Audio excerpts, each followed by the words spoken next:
welcome to the CSF Monthly Podcast for August 2021. As you know, this is a podcast that aims to keep you up to date with the latest information and data in the field of rheumatology. And that's especially important for us as this pandemic rolls on and as we try and re-enter the reality that is musculoskeletal clinical practice. On today's podcast, I'm going to focus on an essential part of the assessment of patients with rheumatic diseases, namely patient-reported outcomes, or PROs. Improving PROs is obviously crucial to get any tangible change in disease and patient outcome, and the extent to which PROs are now included is, I think, representative of that across so many clinical trials. So with this in mind, there are two papers I want to highlight. The first comes from my dear friend Vibeke Strand and evaluates the effect in PROs of upadacitinib monotherapy versus methotrexate in people with rheumatoid arthritis. And the second paper comes from my equally good friend Kurt de Vlaam, which assesses the impact of baseline pain severity on pain response and time to improvement in people with PSA receiving tofacitinib. Now, as always, to assess detailed summary slides of the papers I'm discussing today, just go along to cytokinesignaling.com. It's a treasure trove of fantastic information, and I commend it to you.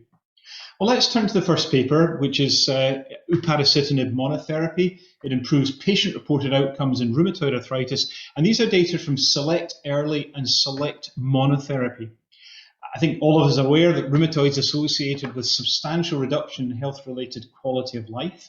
The features of disease are so familiar: pain, fatigue, impaired physical function, and all of these are negative contributors to the health-related quality of life metrics and lead to impaired work productivity and general misery, to be honest. This analysis sought to evaluate the effect of upadacitinib monotherapy versus methotrexate in PROs in methotrexate-naive patients and methotrexate inadequate responders with moderate to severely active rheumatoid. PROs from SELECT Early and SELECT monotherapy randomized controlled trials were evaluated at weeks 2 and weeks 12 or 14, just reflecting some of the subtleties of trial design. And patients were more than or equal to 18 years of age, with RA symptoms for more than or equal to 6 weeks for the SELECT Early methotrexate naive group, or diagnosed more than or equal to 3 months prior in the SELECT monotherapy methotrexate inadequate response group. Patients received upadacitinib monotherapy, 15 or 30 milligrams, or methotrexate. And the PROs, well, they included the Patient Global Assessment of Disease Activity, Pain, Visual Analog Scale, HAQ Disability Index, morning stiffness, duration and severity, the Functional Assessment of Chronic Illness Therapy, that's FACIT, which measures mainly fatigue, health-related quality of life by the 36-item short-form health summary, and work productivity and activity impairment, WPI, in the SELECT Early study. Least square mean changes, portions of patients reporting improvements greater than or equal to the minimum clinically important differences, MCID, and normative values were determined. Well, what are the results? Well, a total of 945 methotrexate naive patients and 648 methotrexate inadequate responders with active RA were included. At week 2, compared with methotrexate, both doses of upadacitinib resulted in significant least square mean changes from baseline, and that's pretty early. Patients reported improvements greater than or equal to the minimum clinically important difference, also found these important differences emerging as early as week 2. Now, when one looks in more detail at the week 12-14 data, in general, treatment responses between the two different doses of upadacitinib were similar. By 12-14 weeks, 74 to 84% of methotrexate naive patients and 61 to 83% of methotrexate inadequate responder patients treated with upadacitinib monotherapy reported clinically meaningful improvements in patient global pain, physical function, and morning stiffness severity, compared to 45 to 71% of those treated with methotrexate. Overall, UPA monotherapy versus methotrexate resulted in greater reported changes from baseline to weeks 12 or 14 in the patient global pain, HAQ-DI, morning stiffness, FACIT, health-related quality of life, and WPI measures. In methotrexate naive patients, improvements in PROs reported for UPA monotherapy were significantly greater than for methotrexate therapy alone. Well, putting all of this together, in methotrexate naive patients and methotrexate inadequate responders with active rheumatoid, upadacitinib monotherapy at 15 or 30 milligrams over 12 to 14 weeks compared to methotrexate alone resulted in statistically significant and clinically meaningful improvements in pain, physical function, morning stiffness, and health-related quality of life. And I think that suggests that upadacitinib monotherapy is going to be a valuable option for us in ongoing treatment. Now, what about the second paper, median time to pain improvement and the impact of baseline pain severity and pain response in people with psoriatic arthritis treated with tofacitinib?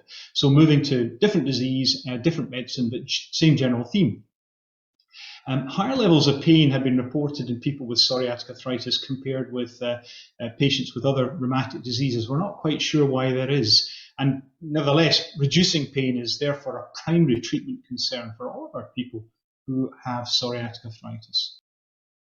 This post hoc analysis of OPAL Broaden and OPAL Beyond evaluated time to improvement and the impact of baseline pain severity and pain response in patients with PSA receiving tofacitinib. OPAL Beyond, 12-month trial of TNFi naive patients with an inadequate response to one or more conventional synthetic DMARD. OPAL Beyond, 6-month trial of patients who had an inadequate response to one or more TNF inhibitor. And patients were randomized to tofacitinib 5 or 10 milligrams BID, placebo, with a switch to active drug at month 3. And OPAL Broaden included an adalimumab 40 milligram every other week treatment arm, although the study wasn't designed to test non-inferiority or superiority. Patients who were treated with tofa 5 milligrams, placebo switching to tofacitinib 5 BID at month 3, and adalimumab 40 milligrams every other week were included in this analysis. Improvement in pain, that's greater than 30 or greater than 50% decrease from baseline in visual analog score was assessed. The median time to initial and continued pain improvement was estimated for all treatment arms using a Kaplan-Meier plot, and a parametric model was used to determine the relationship between baseline pain severity and time to pain response in patients receiving tofacitinib. Now, the patient demographics, baseline characteristics were generally similar between treatment groups, and most patients receiving tofacitinib 5 milligrams BID had baseline visual analog score pain scores between 30 and 80 millimeters. Approximately 10% of patients had baseline scores less than 30 and baseline scores greater than 80 in the pooled data set. At month 3, more patients experienced pain improvements with tofacitinib and adalimumab as compared with placebo. In OPAL Broaden, 56% and 47.6% respectively of patients receiving tofacitinib 5 milligrams experienced a greater than 30 or greater than or equal to 50% improvement in pain from baseline, versus 34% and 21% of patients receiving placebo. Similar results were seen in the OPAL Broaden. Should note that we weren't able to find the percentages given there in the actual paper itself. Pain improvements with tofacitinib 5 milligrams BID were observed as early as month 1 in both studies. Clinical improvement in pain was experienced more rapidly with tofacitinib 5 milligrams BID compared with placebo. For tofa, there was a median of 55 days to initial and 60 days to continued pain improvement of greater than or equal to 30%, and 85 days for initial and 171 days for continued improvement at the level of greater than or equal to 50%. Median days to improvement was longer for the placebo to tofacitinib group, with a median of 106 days for initial and 126 days for continued improvement at the 30% level, and 169 days for initial improvement at the 50% level. There was no way to estimate the continued improvement in that latter group. The predicted time to pain improvement with tofacitinib was more rapid in people with higher baseline pain severity compared with those with lower baseline pain severity. Probably that's intuitive. So what do we conclude from this? Well, clinically important improvements in pain were experienced by more patients and more rapidly with tofacitinib 5 milligrams twice daily and adalimumab 40 milligrams every other week compared with placebo. Patients receiving active treatment maintained pain improvements throughout the studies, and high baseline pain was associated with faster pain improvements in those receiving tofacitinib 5 milligrams BID. Overall, the data tend to suggest that around a quarter of patients could experience initially more than or equal to 30% pain improvements by approximately 2 weeks following the initiation of therapy. So put this together, it's an analysis that provides information which is of value because clinically meaningful improvements in pain are really vital, and I think we can expect them in our patients with PSA receiving tofa or adalimumab.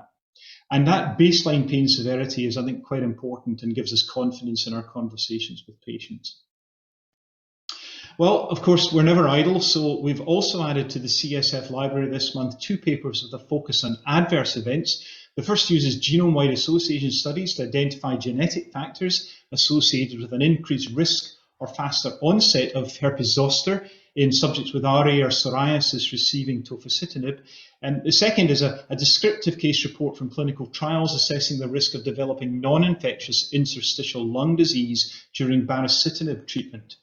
And the final study uploaded to the CSF website this month provides us with some real-world data comparing the efficacy and safety of tofacitinib and baricitinib in people with rheumatoid arthritis.